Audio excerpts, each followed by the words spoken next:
Sam, Emily, Ben और Jack 4 दोस्त थे जो एडवेंचर के लिए अपनी प्यास और अज्ञात के लिए अपने साझा प्यार से एक दूसरे से जुड़े हुए थे। वे बंगले के बारे में कहानियों पर हंसते थे, उन्हें केवल अंधविश्वास मानते थे। एक ठंडी शरद ऋतु की शाम जब वे अलाव के चारों ओर बैठे थे, तो बातचीत अनिवार्य रूप से भूतिया बंगले की ओर मुड़ गई। I bet you wouldn't last 5 minutes in there alone, Jake, Emily ने चिढ़ाते हुए कहा। उसकी आंखों में शरारत झलक रही थी। You think you could do any better? चुनौती से कभी पीछे न हटने वाले जेक ने उसकी निगाहों से नजरें मिलाते हुए जवाब दिया। और इसलिए यूथफुल ब्रवाडो और खुद को साबित करने की इच्छा से प्रेरित होकर एक हिम्मत पैदा हुई भूतिया बंगले में एक रात बिताने की। यह हिम्मत सिर्फ साहस की परीक्षा नहीं थी, ये किंवदंतियों के पीछे की सच्चाई को उजागर करने का, फैक्ट को फिक्शन से अलग करने का मौका था। टॉर्च और अपनी बुद्धि से लैस होकर उन्होंने उन भूतिया दीवारों के भीतर जो कुछ भी उनका इंतजार कर रहा था, उसका सामना करने की कसम खाई। वे नहीं जानते थे कि उनका रोमांच उन्हें उस रास्ते पर ले जाएगा जो उनकी कल्पना से कहीं अधिक भयानक था। जैसे ही शाम ढली, कस्बे पर लंबी लंबी परछाइयां पड़ने लगीं। चारों दोस्त बंगले की ओर चल पड़े। जैसे जैसे वे पास आते गए, हवा ठंडी होती गई और उन पर बेचैनी हावी होने लगी। लोहे के पुराने फाटकों को धक्का देकर खोला तो एक भयानक आवाज आई। उनके सामने कांटों और जंगली पौधों से भरा रास्ता था। वे अंदर दाखिल हुए। उनके कदम खामोश हॉल में गूंज रहे थे। हवा में धूल और सड़न की गंध भरी हुई थी। हर कोने से मकड़ी के जाले लटके हुए थे और उनके धड़कते दिलों के अलावा और कोई आवाज नहीं थी। जैसे ही अंधेरा छा गया, दोस्तों को अजीबोगरीब आवाजें सुनाई देने लगीं। दीवारों से फुसफुसाहट की हल्की आवाजें आ रही थीं, उनके नाम पुकार रही थीं, उन्हें ताना दे रही थीं। एक ठंडी हवा घर में घुस गई जिससे उनकी रीढ़ की हड्डी में कंपकंपी दौड़ गई। उन्होंने एक ऐसी मौजूदगी को महसूस किया जिसे देखा तो नहीं जा सकता था, लेकिन महसूस किया जा सकता था, जो उनकी हरकत पर नजर रखे हुए थी। डर ठंडा और तेज उनके साहस को कुतरने लगा। दोस्त आगे बढ़े, उनकी टॉर्च अंधेरे को चीरती हुई। वे एक बड़े से पुराने लाइब्रेरी में दाखिल हुए जिसकी अलमारियों पर धूल से सनी किताबें थीं और इसकी दीवारों पर हवेली के पूर्व निवासियों के फीके पड़ चुके चित्र लगे हुए थे। एक तस्वीर ने विशेष रूप से उनका ध्यान खींचा। इसमें एक खूबसूरत महिला बहती हुई सफेद गाउन में थी। उसकी चुभती हुई नीली आंखें उनकी हरकत पर नजर रखे हुए थीं। जैसे ही उन्होंने देखा, मंत्रमुग्ध होकर चित्र में दिख रही महिला ने पलकें झपकाईं। फिर उनकी आंखों के ठीक सामने वह गायब हो गई, जिससे केवल एक खाली कैनवास रह गया। उनके होठों से एक सामूहिक हांफने की आवाज निकली, क्योंकि वे उस खाली जगह को घूर रहे थे जहां कुछ क्षण पहले ही चित्र था। कमरे का तापमान गिर गया और फुसफुसाहट तेज हो गई। उनके चारों ओर एक भयानक हवा की तरह घूम रही थी। डर कच्चा और आदिम अब उनके दिलों को जकड़े हुए था। हवेली अब उनके रोमांच का खेल का मैदान नहीं थी। ये एक जीवित सांस लेने वाली इकाई थी और वे इसकी चपेट में आ गए थे। डरे हुए लेकिन दृढ़ निश्चयी, उन्होंने अपनी खोज जारी रखी। उनकी नसें तेज हो रही थीं। वे एक भव्य बॉलरूम में दाखिल हुए। इसका एक बार पॉलिश किया हुआ फर्श अब धूल की एक मोटी परत से ढका हुआ था। जैसे ही वे कमरे के बीच में खड़े हुए, उनके चारों ओर एक ठंडा स्थान सामने आया। अचानक उनके सामने एक भूतिया आकृति दिखाई दी। यह चित्र वाली महिला थी। उसकी आंखें उदासी और क्रोध के मिश्रण से भरी हुई थी। दोस्त जम गए। उनकी रगों में खून जम गया।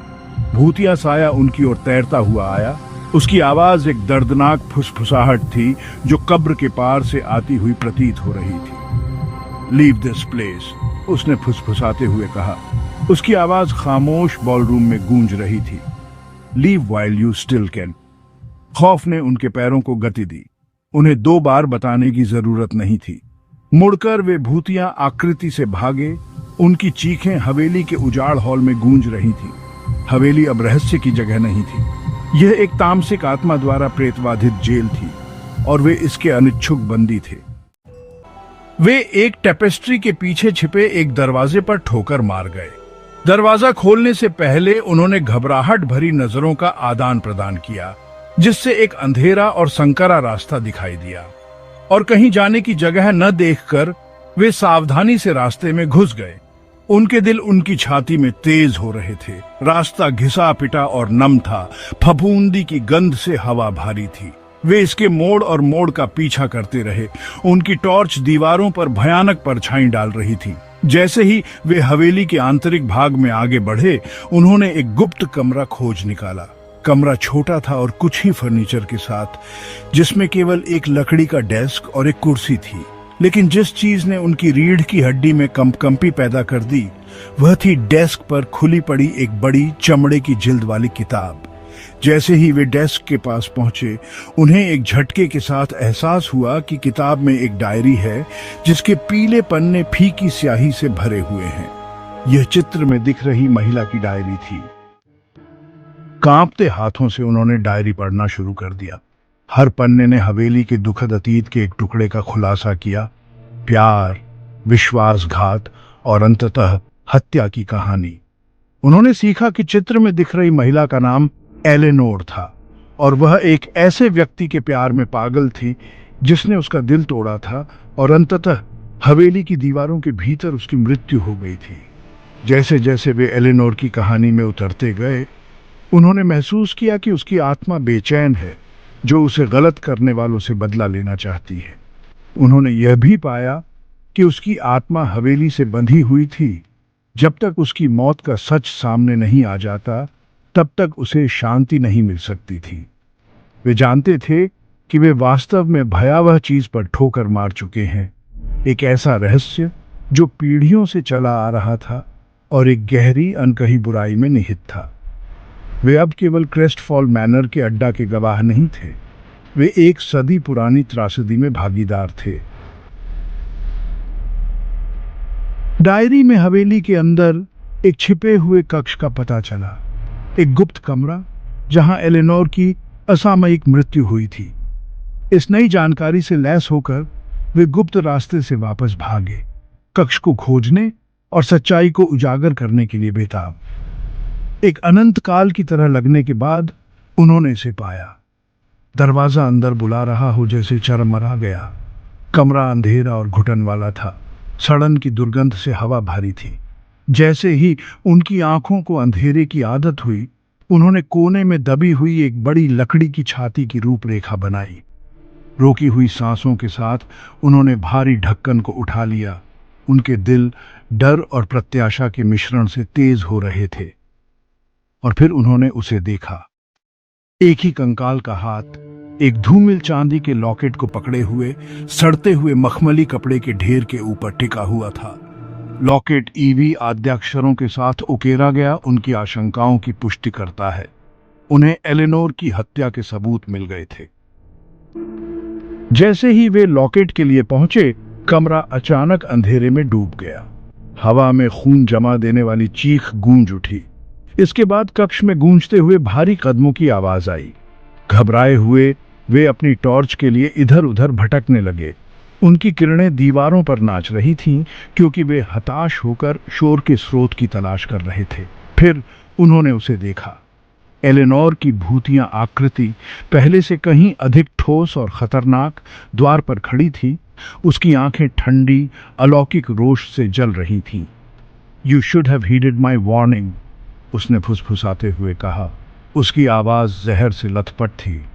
"Now you shall join me in my eternal torment." एक बहरेपन की आवाज के साथ दरवाजा जक्लपनुलसिया उन्हें पूर्ण अंध डार्कनेस एरे में डुबो दिया। वे फंस गए थे एक तामसिक आत्मा की दया पर। उनके दिल उनकी छाती में तेज हो रहे थे। उनकी सांसें छोटी, उथली और तेज आ रही थी। तापमान गिर गया और खौफ और निराशा की भावना से हवा भारी हो गई। वे जानते थे कि उन्हें बचना होगा, तामसिक आत्मा के चंगुल से मुक्त होना होगा। अपनी संयुक्त शक्ति का उपयोग करते हुए वे छाती को खोलने में कामयाब रहे और लॉकेट को पकड़ लिया। जैसे ही उनकी उंगलियों ने ठंडी धातु को छुआ, लॉकेट एक अजीब सी ऊर्जा के साथ धड़क उठा। अचानक एलेनोर की भूतिया आकृति चीख उठी। उसका रूप ऐसे टिमटिमा रहा था जैसे किसी अदृश्य शक्ति ने उसे निगल लिया। वे विस्मय में देखते रहे क्योंकि वह कुछ भी नहीं भूल गई। उसकी तामसिक ऊर्जा लॉकेट द्वारा समाप्त हो गई। कक्ष का दरवाजा खुला जिससे आगे का रास्ता दिखाई दे रहा था। वे हिचकिचाए नहीं। वे हवेली से भागे। उनके कदम लकड़ी के फर्श के खिलाफ तेज हो रहे थे। उनके दिल उनकी छाती में दौड़ रहे थे। वे ठंडी रात की हवा में सांस लेने के लिए हाँफते हुए लॉकेट को सैम के हाथ में कसकर पी क्लच्ड ए हुए निकले। जैसे ही उन्होंने हवेली को देखने के लिए पीछे मुड़कर देखा, उन्होंने देखा कि यह एक भयानक शांत में नहाया हुआ था। खिड़कियां अब चमक नहीं रही थीं। हवा अब फुसफुसाते खतरों से जीवित नहीं थी। वे क्रेस्टफॉल मैनर के चंगुल से बच निकले थे, लेकिन वे जानते थे कि वे कभी भी पहले जैसे नहीं रहेंगे। उन्होंने अपने डर का सामना किया था, एक तामसिक आत्मा का सामना किया था, और एक सदी पुराने रहस्य को अनकवर्ड था। और ऐसा करने में उन्होंने सीखा था कि कुछ रहस्य दबे रहना ही बेहतर है और कुछ दरवाजे बंद ही रहना बेहतर है।